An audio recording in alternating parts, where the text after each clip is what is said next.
Julius Robert Oppenheimer गवाह बने थे दुनिया के फर्स्ट न्यूक्लियर बॉम्ब एक्सप्लोजन पर। उन्हें इसके यूज को लेकर हमेशा एक डर बना रहता था।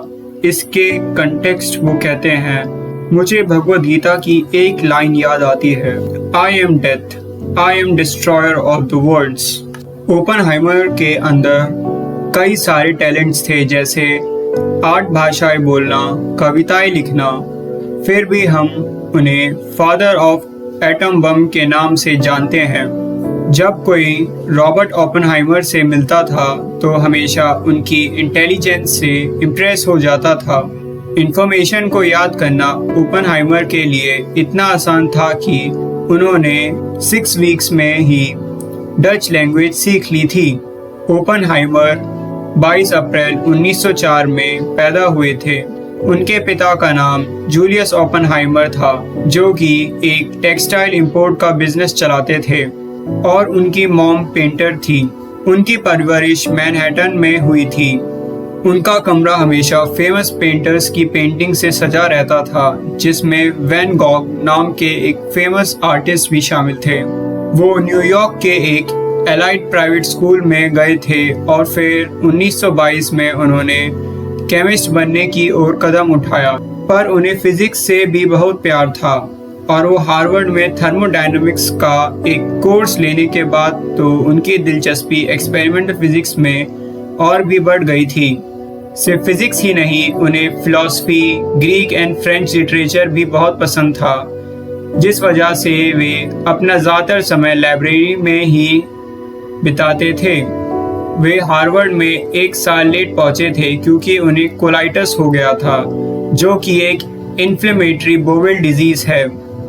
पर जब उन्होंने ग्रेजुएशन को 3 साल में पूरा किया, 4 साल की बजाय, जिसके बाद वो कैम्ब्रिज यूनिवर्सिटी गए ताकि वहाँ कैम्पटन लेबोरेटरी में फिजिक्स पर रिसर्च कर सकें, पर वहाँ उनका मन नहीं लगा और उन्हें समझ आया कि उनकी एक्सपेरिमेंटल फिजिक्स में नहीं बल्कि थ्योरेटिकल फिजिक्स में दिलचस्पी है। ग्रेजुएशन के काम के स्ट्रेस से उन्हें डिप्रेशन में डाल दिया था, जिस वजह से वे इमोशनली अनस्टेबल हो गए थे। एक बात और, ओपेनहाइमर ने एक बार कन्फेस किया था कि उन्होंने अपने ट्यूटर को एप्पल में पॉइजन डालकर खिलाने की कोशिश की थी, क्योंकि उनके साथ उनके रिश्ते कुछ ठीक नहीं थे। जिसके बाद उन्होंने कैम्ब्रिज यूनिवर्सिटी को छोड़ दिया और अपनी थ्योरेटिकल फिजिक्स की पढ़ाई को यूरोप में करने के लिए यूनिवर्सिटी ऑफ गोटिंजन में चले गए, जो जर्मनी में है। उनका काम इतना अच्छा था कि उन्हें 23 साल की उम्र में ही पीएचडी की डिग्री मिल चुकी थी। उसके बाद में यूएस से लौट गए, जहां उन्होंने फेलो रिसर्चर के रूप में हार्वर्ड और फिर कैलिफोर्निया इंस्टीट्यूट ऑफ टेक्नोलॉजी में काम किया। वे ज़्यादातर अपनी पढ़ाई और रिसर्च में ही डूबे हुए रहते थे और बाहरी दुनिया को इग्नोर करते थे। पर 1930 के जर्मनी और इटली के बढ़ते फासिज्म ने उनका ध्यान खींच लिया, जिसके बाद ओपेनहाइमर आइंस्टीन से मिले और दोनों के बीच बातचीत हुई और दोनों ने ही माना कि जर्मन साइंटिस्ट कुछ ही समय में न्यूक्लियर वेपन बना लेंगे और जब वे बना लेंगे तो हिटलर उसे इस्तेमाल करने के लिए तैयार होगा। 1942 में ओपेनहाइमर को मैनहट्टन प्रोजेक्ट के लिए चुना गया और एक अच्छी पोजीशन दी गई, जो कि एक टॉप सीक्रेट आर्मी प्रोजेक्ट था एटॉमिक बॉम्ब बनाने के लिए, और उनके साथ थे फिजिक्स के कुछ सबसे तेज दिमाग। एटम बॉम्ब बनाने के लिए ओपेनहाइमर ने न्यू मैक्सिको को अपना प्राइमरी प्रोडक्शन फैसिलिटी बनाया, क्योंकि उन्हें उसकी नेचुरल ब्यूटी को देखकर अपने घर की याद आती थी।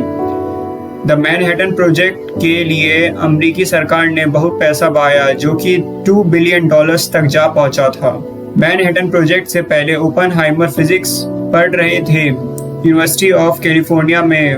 वे खुद भी थोड़ी सी अपनी रिसर्च कर रहे थे न्यूक्लियर फिजन के बारे में साइंटिस्ट ने प्लूटोनियम बॉम्ब को डिटोनेट किया था एल्मागोर्डो, न्यू मैक्सिको में, जिसके बाद सभी को पता था कि अब दुनिया पहले जैसी नहीं रहेगी। कुछ लोग हंसे, कुछ लोग रोए और ज्यादातर लोग शांत थे, क्योंकि इससे पहले ह्यूमन सिविलाइजेशन ने कभी ऐसा वेपन नहीं देखा था जो इतनी मास ग्लोबल डिस्ट्रक्शन कर सकता था, जिससे पूरी सिविलाइजेशन को ही खत्म किया जा सकता था। टेस्ट के सक्सेसफुल होने का मतलब था कि यूएसए तैयार था, और जिसके महीने बाद ही यूएस मिलिट्री ने 2 एटॉमिक बॉम्ब गिरा दिए थे जापान पर। 6 अगस्त 1945 में दुनिया का सबसे ताकतवर बॉम्ब ड्रॉप किया गया था जापानीज सिटी ऑफ हिरोशिमा में, जिसमें 1,40,000 लोग मारे गए थे और काफी सारे का तो पता ही नहीं चला क्या हुआ, और जो बचे वो आने वाले समय में मारे गए रेडिएशन के कारण। और 3 दिन बाद एक और एटॉमिक बॉम्ब गिरा दिया गया था नागासाकी में, जहां 74,000 लोग मारे गए थे, जिसकी वजह से जापानीज एम्परर हिरोहितो ने भी सरेंडर कर दिया था 6 दिन बाद, जिसकी वजह से वर्ल्ड वॉर 2 एंड हो गई थी। ओपनहाइमर ने शुरू में गिल्ट एक्सप्रेस किया था अपने क्रिएशन को लेकर, क्योंकि क्रिएशन की वजह से इतनी सारी जानें गई थी, और जिसकी वजह से उन्होंने कहा था कि अब किसी भी तरह से इस पाप से हाथ नहीं धोए जा सकते और न ही इस ज्ञान से। पर एक दशक बाद उन्होंने एक इंटरव्यू में बताया था कि वे अपने आप को किसी भी गिल्ट से मुक्त कर चुके हैं, क्योंकि वे एक साइंटिस्ट हैं, पर इस्तेमाल तो सरकार के बस में है, ना कि साइंटिस्ट के। वर्ल्ड वॉर 2 के बाद वो एक एडवाइजर बन गए थे यूएस एटॉमिक पॉलिसी में, एटॉमिक एनर्जी कमीशन, एक जो कि न्यूक्लियर रिसर्च और न्यूक्लियर वेपन्स के डेवलप के लिए काम करती थी। पर कुछ ही समय में चीजें ओपनहाइमर के अगेंस्ट जाने लगी। 1953 में प्रेसिडेंट आइजनहोवर ने ऑर्डर दिया था कि ओपनहाइमर की इन्वेस्टिगेशन होनी चाहिए, क्योंकि उन्हें लगता था कि ओपनहाइमर एक कम्युनिस्ट हैं और यूएसएसआर के लिए काम कर रहे हैं, जिसका विरोध करते हुए उन्होंने कहा था कि कभी भी मैंने ना ही पॉलिटिक्स में और ना ही इकोनॉमिक्स में कोई इंटरेस्ट लिया था, और यहाँ तक कि मुझे 1929 के स्टॉक मार्केट के क्रैश का भी अंदाजा नहीं था। प्रेसिडेंट आइजनहोवर के शक के कारण ओपनहाइमर अपने 30s और 40s में प्रेसिडेंट आइजनहोवर के शक का कारण था ओपनहाइमर अपने 30s और 40s में लेफ्ट लर्निंग ग्रुप से मिलने लगे थे जीन टेडलॉक की वजह से। ओपनहाइमर के दोस्तों ने उन्हें एक साइकोलॉजी स्टूडेंट से मिलवाया, जीन टेडलॉक। जीन टेडलॉक काफी ज्यादा इन्वॉल्व रहती थी पॉलिटिक्स में और एक मेंबर थी कम्युनिस्ट पार्टी ऑफ अमेरिका की, जो काफी सारी लेफ्ट लर्निंग ग्रुप्स को सपोर्ट करती थी।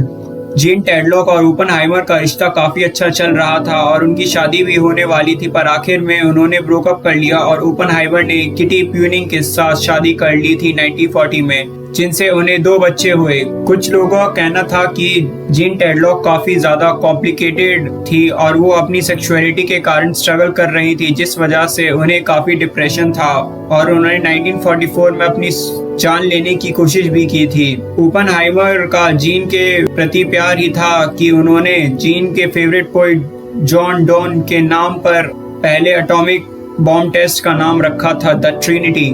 1949 में यूएसएसआर ने भी एटॉमिक बॉम्ब बना लिया था यूएसए के एस्टिमेशन से बहुत पहले। सरकार में कुछ लोग ऐसे थे जिन्हें ओपनहाइमर पर विश्वास नहीं था। उनमें से एक थे विलियम लिस्कन बॉर्डन, जो कि एग्जीक्यूटिव डायरेक्टर थे US joint community on atomic energy के, और उन्होंने एफबीआई डायरेक्टर जे एडगर हॉवर को लेटर लिख के अपनी बातें कही थी कि शायद रॉबर्ट ओपनहाइमर एक स्पाई हो सकते हैं। उनके पास अभी कोई सॉलिड एविडेंस तो नहीं है, जिस वजह से 1944 में ओपनहाइमर को एटॉमिक एनर्जी कमीशन में बुलाया गया, जो कि एक क्लोज डोर हियरिंग थी जो 4 हफ्तों तक चली थी, जिसमें ओपनहाइमर ने अपना पक्ष रखते हुए बताया कि वो अपने एक्स पार्टनर जीन टेडलॉक और लेफ्ट विंग ग्रुप के लोगों से बहुत पहले ही रिश्ता तोड़ चुके थे, जिस केस में वे आखिर में हारे थे 2-1 के वोट से, जिस वजह से ओपनहाइमर को काफी बड़ा धक्का मिला था, क्योंकि एक वक्त पर वो काफी ताकतवर साइंटिस्ट थे जो अपनी सारी पावर्स खो चुका था।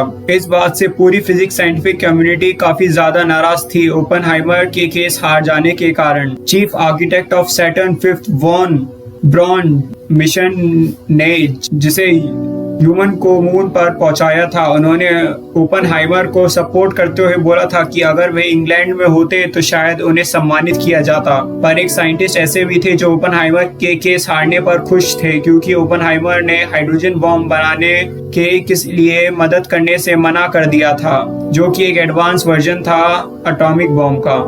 आज हमें पता है कि ओपनहाइमर डिसलॉयल नहीं थे और US department of energy commission ने इम्प्रूव किया था कि हाइड्रोजन बॉम्ब बनाने के एंथुजियाज्म ना होने में और उनकी डिसलॉयल्टी में कोई भी कनेक्शन नहीं था, क्योंकि ऐसा वेपन बनाना जो कि एटॉमिक बॉम्ब से भी 1000 गुना ज़्यादा खतरनाक था, ये ओपनहाइमर को बिल्कुल भी मंजूर नहीं था।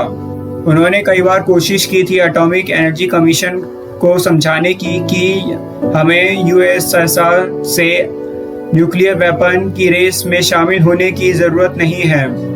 बाद में ओपनहाइमर प्रिंसटन चले गए न्यू जर्सी में, जहां पर वे अपना इंस्टीट्यूट चलाते थे एडवांस स्टडी के लिए, जो कि एक रिसर्च फैसिलिटी थी पोस्ट डॉक्टरल स्टूडेंट्स के लिए। उनकी जिंदगी शांति में कट रही थी। फिर 1962 में प्रेसिडेंट जॉन एफ कैनेडी ने उन्हें इनवाइट किया था व्हाइट हाउस में डिनर के लिए नोबेल प्राइज विनर्स के साथ। ओपनहाइमर ने कभी खुद नोबेल प्राइज तो नहीं जीता था, पर उन्हें 3 बार नॉमिनेट जरूर किया गया था। प्रेसिडेंट ने उनकी पोजीशन वापस दिलाने के लिए पूछा, पर ओपनहाइमर ने मना कर दिया। इसके बाद प्रेसिडेंट जॉनसन ने अमेरिका का सबसे बड़ा साइंस अवार्ड दिया था, द फर्मीज अवार्ड, जिसके साथ उन्हें $50,000 भी मिले थे।